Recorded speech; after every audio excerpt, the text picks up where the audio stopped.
What's going on, guys? Titus here with another Master Duel video, and today we are playing the updated Invoked Shaddoll Dogmatika with DPE. So let's go ahead and get into the card by card for our hand trap lineup, and there is a lot of them in this deck. We're playing one DD Crow to hit either a Scythe or a DPE out of the deck, Effect Veiler to go ahead and stop a Verte Anaconda or chain to a Baron. Also a light target for Mechaba if we get stopped somehow and we can't go into Secure Garden for the link play. We are playing our 3 Max C3 Ash Blossom. I mean, mandatory, I guess. Maxi, really good, of course. You could probably play it at 2 in some decks. It's a 3 for most. Ash Blossom, of course, just absolutely necessary to stop search, stop rogue decks, stop anything that really you can hit an Alistair and it can stop the deck completely. So it's just really necessary. It's just really good. And then 3 Impermanence.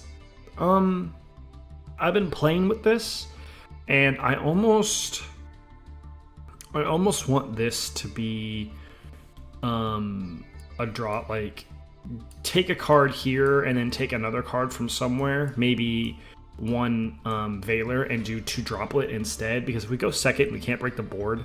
It's really unfortunate. Or make this back row hate, because we're seeing a lot of ranked Draco and Eldritch still, and so having like a Lightning Storm or a Twin Twister or a Cosmic Cyclone, something to deal with back row, would be a little bit more beneficial in the deck. Or maybe just play 42 and play some back row hate regardless, because the deck doesn't have any right now because we're not playing the Shaddoll cards anymore, so we don't have like a Dragon Pop anymore. So something to tinker with. If you find yourself and you want to net deck this and you find yourself wanting to have back row hate, it would be okay to sub out a Infinite Impermanence and a Veiler, or just go ahead and add 2.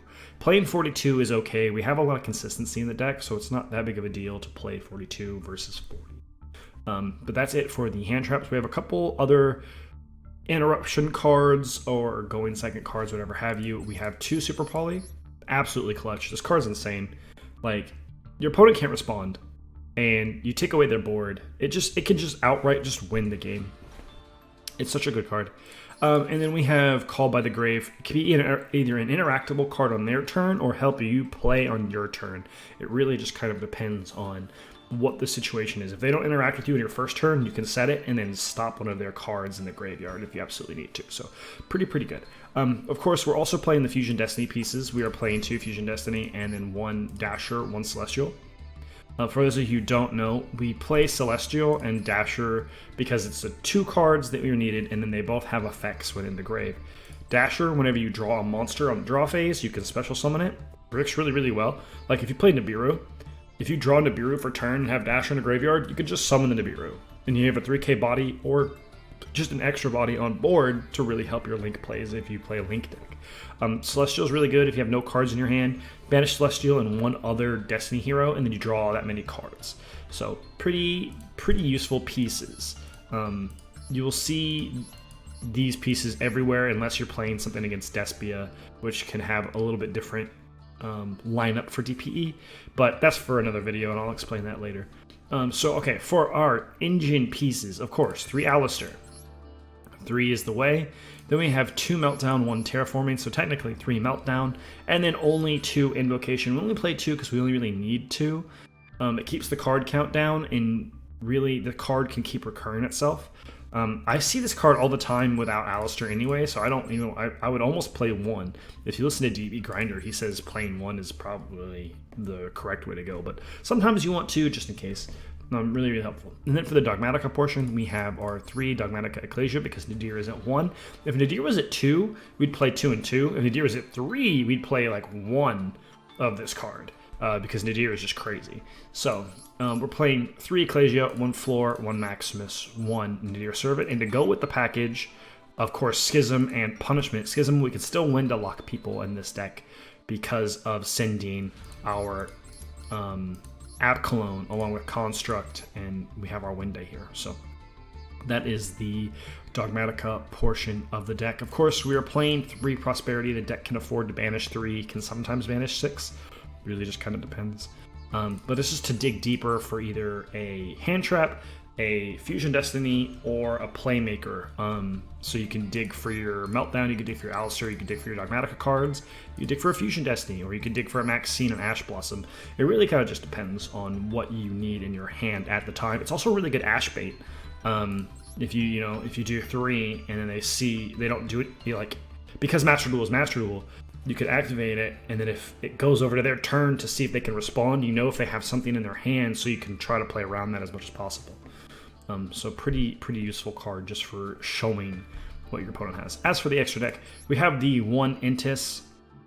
I almost want this at 2 because I find myself needing it with all the back row that's happening, because it can clear back row. But it's okay for 1 right now. And then for our Shaddoll package, we have the Winda, the App Clone, and the Construct. Very useful. For the invocation targets, we have Purgatrio, Ugoides, Mechaba, and Mechaba. Of course, they're the common ones that most people go into. Some people will play Kaliga, some people play Raijin. Raijin's fine. I never found a use for Raijin when I was playing it personally in the TCG. It's more when Bird Tri-Brigade was in the meta, and because Zoo was still in the meta in this game, you don't see very much Tri-Brigade Bird, and so Raijin's not that needed, to be completely honest with you. So I think without Raijin is fine, but you could still play it anyway. I am playing 2 Super Poly targets in terms of Stormy Venom Fusion Dragon and Dracos Tapelia. You could honestly remove the Fusion Dragon and play the Raijin instead. But I like Dracos Tapelia. It breaks the DPE board, basically. It breaks the DPE Verte Anaconda board, so you just make Dracos Tapelia, and then you have a negate on your turn, and then Destroy Phoenix Forcer is no longer useful. So, of course, we are playing our 1 Titanic Clad to do our plays with our Dogmatika cards. Of course, DPE himself, and then the link climbing into Almirage and Gardna. So, summon Alistair, summon Almirage, summon Gardna, activate Invocation, summon Mechaba. Easy peasy. And then, of course, the Verte boy himself, the guy who recently just got banned on the TCG. But with that, let's go see a game.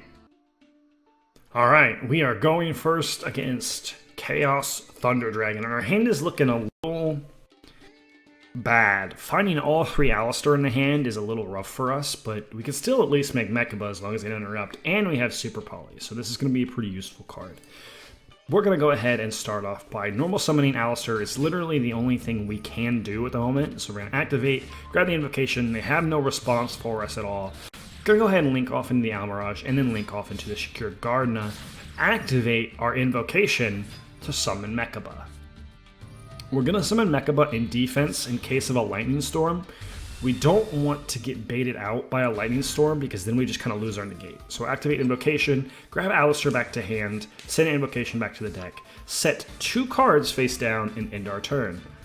They activate Thunder Dragon Dark here. They're going to go ahead and add another Thunder Dragon Dark. So we have to play this very precisely to break the board. We're going to activate Chaos Space, which is bad news for us. They send Baby Black Dragon to grab Baby White Dragon.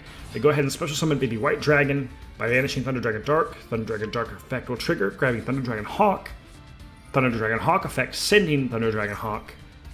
And special summoning back Thunder Dragon Dark. Contributing Thunder Dragon Dark because we've activated a Thunder Monster's effect to summon Colossus. They're going to activate Fusion Destiny here, which is really scary for us, except we have Super Poly.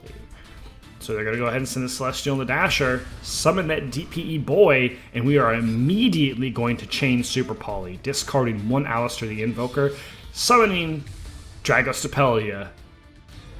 And that's the end of the game. Not much they can really do after that.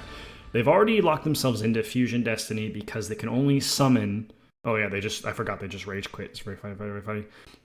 They've locked themselves into hero summoning because of Fusion Destiny, so they can't really do anything else other than summon a Dark Destiny hero monster. And so their plays have kind of stopped. We have Dracos Tapelia and Mechaba plus an Alistair for the next turn. The game is pretty much over at that point. But thank you guys so much for checking out this video. If you thought it informative and liked it, please hit the little thumbs up down below. It really helps out the channel. Subscribe for more of these, and we'll see you next time. Happy dueling, guys.